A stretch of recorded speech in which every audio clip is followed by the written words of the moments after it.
ولا تكونوا كالذين قالوا سمعنا وهم لا يسمعون আল্লাহ তাআলা বলেন আমার বান্দারা তাদের মতন হইও না যারা বলে সামিনা আমরা তো শুনি ওহুম লা ইয়াসমাউন কিন্তু তারা প্রকৃতপক্ষে শোনে না। তারা যে বলে আমরা শুনি, হ্যাঁ কানের শোনা শোনে, কিন্তু দুই প্রকার, সেই দুই প্রকার।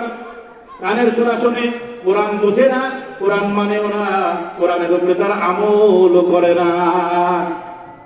তাহলে কাদের মতন হব? তাদের মতন তো হব না, কিন্তু তাদের মতন হব। তাই আল্লাহ তাআলা সূরা বাকারার মধ্যে বলেন ওয়াকালু সামিনা ওয়া আতানা গুফরানাকা রাব্বানা ওয়া ইলাইকাল মাসীর। তাই সাহাবাদের মতন হও। তাই তাদের গুণটা কেমন? তাই তারা এই কথা বলে না সামিনা ওয়া হুম লা ইয়াসমাউন, যে আমরা শুনলাম কিন্তু আসলে শুনে না, বরং সাহাবাদের মতন হও। সাহাবারা কি বলে? সামিনা ওয়া আতানা, আমরা কোরআন শুনলাম এবং আমরা কোরআনের উপরে নিজেদের জীবনকে বিলায়া দিলাম। সাহাবাদের মতন হও। এই আয়াতে বলতেছে কাফেরদের মতন হয়ো না, যারা বলে আমরা শুনছি কিন্তু আসলে শোনে নাই। তাহলে কাদের মতন হতে হবে? হ্যাঁ, যারা শোনে এবং মানে। তারা কারা? তারা হলো সাহাবায়ে কেরাম। আল্লাহ কুরআনে সাহাবাদেরকে নমুনা বানাই দিলেন শরীয়তে।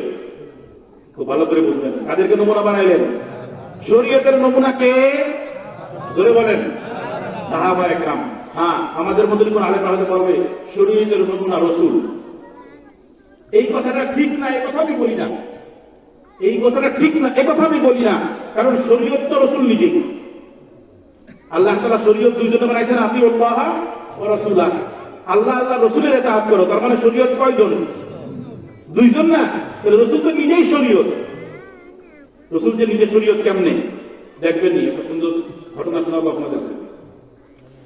আযান শরীয়তে মদিনা যখন রাসূল আসলো, আসার পরে আযানের প্রচলন হলো। আব্দুল্লাহ ইবনে যায়েদ ইবনে আব্দুর রাব্বিহ স্বপ্নের মাধ্যমে আযান দেখলেন যে এইভাবে আযান দিতে হবে। রাসূলের কাছে এসে যখন বললো, তো রাসূল বলল, আব্দুল্লাহ তুমি স্বপ্ন দেখছো, স্বপ্ন সত্য, এটাই আল্লাহ তাআলা আমাদেরকে জানাইছে, এইভাবে আযান দিতে হবে। আল্লাহু আকবার আল্লাহু আকবার, যে আযান আমরা দিয়ে থাকি। কিন্তু তোমার আওয়াজ তো ছোট, তুমি বেলালকে শিখাই দাও, বেলাল আযান দিবে। ওর আওয়াজ অনেক উঁচু। তো বেলাল আযান দেয়, প্রত্যেক দিন আযান দেয়, 5 ওয়াক্ত আযান দেয়। মুআজ্জিন রাসূলুল্লাহ সাল্লাল্লাহু আলাইহি ওয়াসাল্লাম, রাসূলের মুআজ্জিন বেলাল।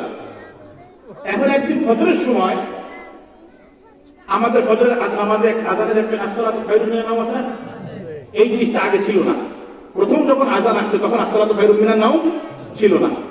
রাসূল তাহাজ্জুদ পড়ে যখন আযান হইতো, আযান শুনে 2 রাকাত সুন্নাত পড়তেন।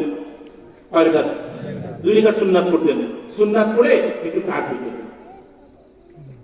এরপরে বেলাল রাদিয়াল্লাহু আনহু যখন আওয়াজ দিতেন আসসালাত, তো উনি উঠে কি করতেন? নামাজে দাঁড়ায়। এখন একদিন বেলাল আযান দিয়ে বেশ কিছুক্ষণ পরে ডাকতে আসলেন রাসূলকে। এসে দেখেন রাসূল ঘুমায় যায়, ফজরের সময় ঘুমায় যায়। এখন রাসূলকে ডাকতে পারতেছে না, গভীর ঘুম, নাক ডাকতেছে। নাক ডাকার অর্থ হলো আরামে ঘুম হচ্ছে। নাক ডাকা কিন্তু কোনো খারাপ জিনিস না, অনেকে পায় না, এই যে নাক ডাকতেছে বা রেকর্ড করে দেয়, নাক ডাকা ভালো জিনিস। রাসূল নাক ডাকতেন, সুবহানাল্লাহ বলেন না? এই যারা নাক ডাকে তাদের খুশি সংবাদ। কে নাক ডাকতেন? রাসূল নিজেই নাক ডাকতেন। নাক ডাকা এটা গভীর ঘুমের আলামত। এখন রাসূল নাক ডাকতেছেন, বিলাল রাদিয়াল্লাহু তাআলা এসে কি করবে? ডাকতে কেমন লাগতেছে, কি আরামের ঘুম ঘুমাইতেছে, কিভাবে ডাকি, বিয়াদবি হয়ে যায় কিনা, তাই না? বিলাল দাঁড়ায় আছে, কিভাবে ডাকতে শুনে গেছে, যাই এবার ডাকতেছে আসসালাতু খায়রুম মিনান নাওম। এতদিন কিন্তু আযানের মধ্যে আসসালাতু খায়রুম মিনান নাওম ছিল না। রাসূলের ঘুম ভেঙে গেছে। ঘুম ভেঙে বলছে, বেলাল, এই বেলাল কোথায়? আজি ইয়া রাসূলুল্লাহ, আমি এখানে। তুমি এটা কোথায় পাই না? ইয়া রাসূলুল্লাহ, আপনি ঘুমাইতেছেন, আপনারা কিভাবে ডাকবো আমি বুঝে উঠতে পারছিলাম না। এই দূরে যায় আওয়াজ দিলাম আসসালাতু খায়রুম মিনান নাওম, নামাজ ঘুম থেকে উত্তম। বেলাল, এত সুন্দর কথা তুমি বলছো, যাও আজকে থেকে ফজরের আযানের মধ্যে এটা থাকবে। এটা আল্লাহ দিল না রাসূল দিল? কে দিল? তাহলে এটা শরীয়ত রাসূল বানাইলো কিনা? বানাইছে না? তাহলে সাড়ে কয়জন শরীয়ত প্রবর্তক?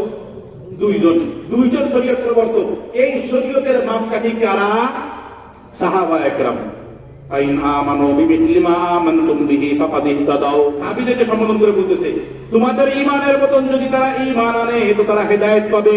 ওয়া ইন তাওয়াল্লাউ ফাইন্নামা হুম ফি শিকাক। কিন্তু তোমাদের ঈমানের মতন যদি ঈমান না আনে, ফাকালু সামি'না ওয়া আতা'না, এই কথা যদি না বলে তো তাদের ঈমান কখনোই পাকা হবে না। তাহলে ঈমানের কি বানাইলো? মাপকাঠি বানাইলো। তাহলে ঈমানের মাপকাঠি, শরীয়তের মাপকাঠি, শরীয়ত বুঝতে গেলে কাদের দিকে তাকাইতে হবে? সাহাবাদের দিকে তাকাইতে হবে।